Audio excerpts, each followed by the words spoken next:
What's the deal? It's your boy J Mike, Mr. Athletic over everything. I'm here. I just got finished doing my session, and I'm trying to actually plan out my Arnold prep in terms of designing a program that'll allow me to win some money, right?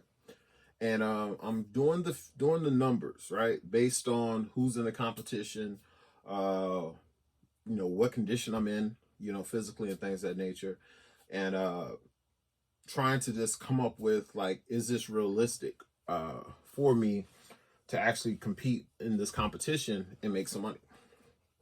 And I've come up with scenarios, but it actually went into a different spiral in a sense. Like, if you're over 275 pounds, based on history, uh, you should not compete in the pro series if you're trying to make money or you want to win money. And then it comes down to, what's the point? What's the purpose? Like, what are you trying to prove by competing in this competition? Uh, this is basically a showcase for the smaller lifters. And I have a different opinion about this in terms of who spends the money in the sport. It's clearly the small lifters spend the money in the sport. They're the ones who buy every kit by these different companies. They're the ones who have the coaching. They're the ones who uh, buy the picture packages and things of that nature. So I understand the catering to the small lifter. It makes sense. Me having a clothing company, I see what gets sold. And the kids who wear larges, mediums, and smalls sell way more than the 2X's and the 3XLs. You know what I'm saying? But this brought me to a point, had me thinking about, if I'm not mistaken, it was either 2018 or 2019 Arnold Classic. And I watched my friend Ben Rice beat Ray Williams head up, right? And it was crazy because Ray had on the bar 2,500 pounds total, right? This had never been done in powerlifting history, and tested or untested. And Ray needed that lift for 2,500 pounds. But even with that lift completed, he would not have won that competition, right? Now, Ben had a great day, deadlift amazing, but it wasn't one of those things where I thought that was the case. You know what I'm saying? Looking at it, it was like, okay, well, Ray's about to win some money, blah, blah, blah. And if I'm not mistaken, he wouldn't have finished top three, if I'm not mistaken. Um, so it just kind of made me think differently in terms of, if I'm Ray Williams, why would I do this kind of competition? Like, what's in it for me? You know what I'm saying? Like, yeah, I get a total on the board, but I'm taking an L, so to speak, and I have no chance at winning. If I can't hit a number that's never been hit by anyone in the history of the world, and I do it in a drug tested competition at the Arnold on one of the biggest stages, and I don't get anything, why would I continue to put myself through this, right? And me being a lifter who's had to compete against the bigger guys for a long time, having to compete against Ray and TD Davis on the bench only side. I used to go into those battles a little bit different too, being that I'm a big person, but I'm not 330 pounds, 340 pounds, 400 pounds. So I used to have little moral victories that I used to look for, like, hey, let me see if I can outwilk some things of that nature. And I understand the smaller guy aspect, but what I think we're at this point in time in powerlifting is that the smaller lifters have gotten to a level where the door is shut, right? You got uh, Ashton, who's on another level right now. Like, he is putting up the craziest numbers right now. He has two lifts that no matter what weight class you're in, you would be envious of. And he's probably the only person that's in the USAPL that has two lifts that a bigger, like a 242 on up would want. Like, you know what I'm saying? Like, you look at their numbers, like, damn, I would love an 800-pound squat.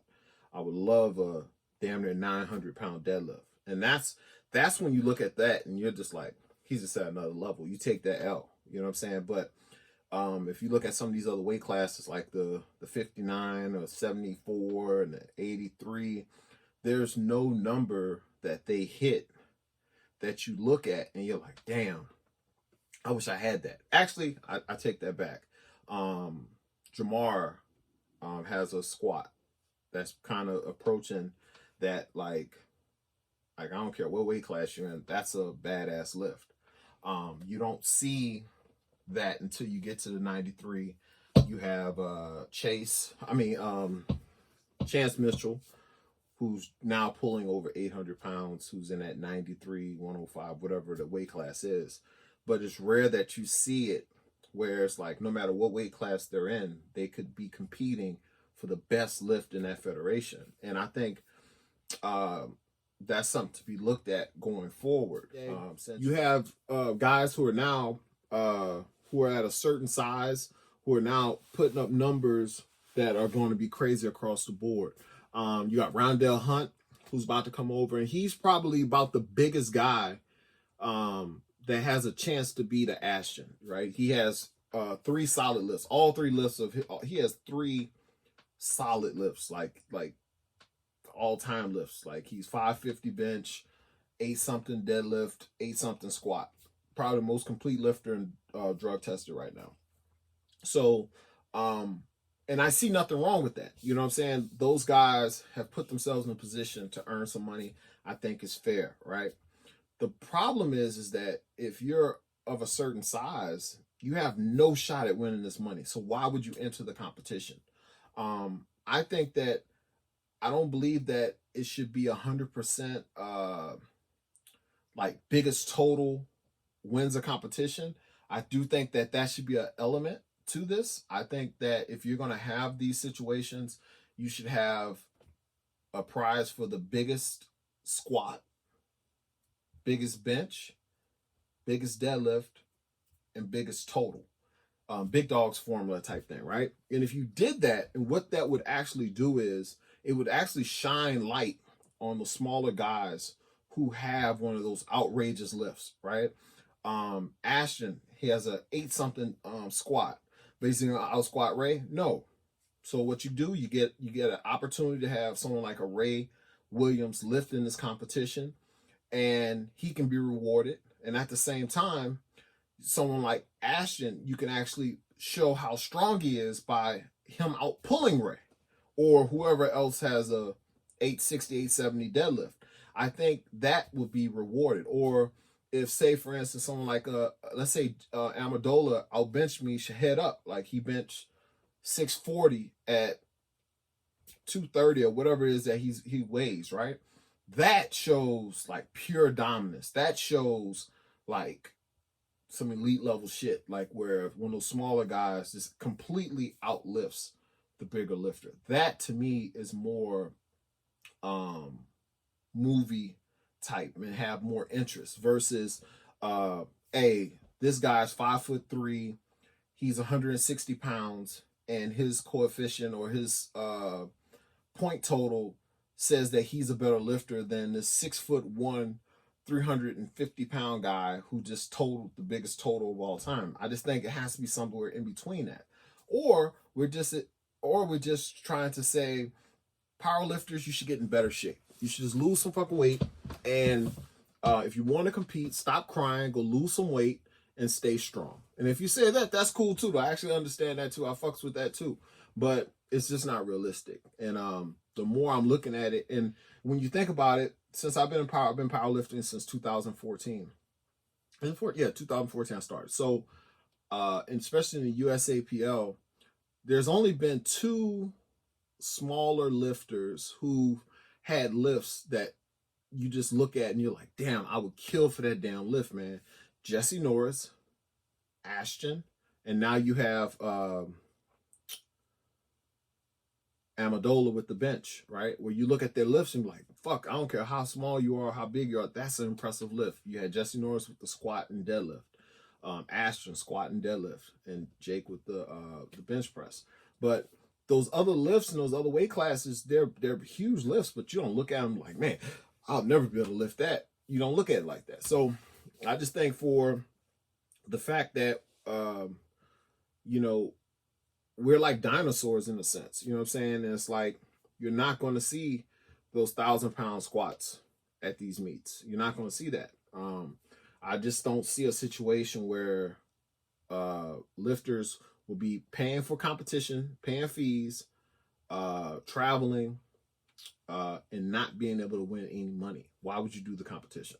So that was just more or less my thought on the situation. But I could be wrong. Other people may feel differently. I see in the comments of this particular post that I made before this, many people think it's fair. Like, hey, if someone who's 240 pounds totals 2,200, they should beat the lifter that's 400 pounds and totals 300 pounds more than them. They feel as though that is fair. So it's like a weird situation. And like I said before, the smaller lifters run the sport. They're the ones who spend the money. So I see why they are going in this route, but it just doesn't make sense. You know, and for one last note, I can fade most of the competitors on bench press, regardless of what they lift. But the fact that I would have to bench 670 pounds to beat Amendola based on dots, it does show two things. It shows that he is a great lifter, has a great bench, but it also shows that it's extremely flawed. So that's just my thoughts. You know, give me your comments on this video and see if it makes sense for you guys. All right, later.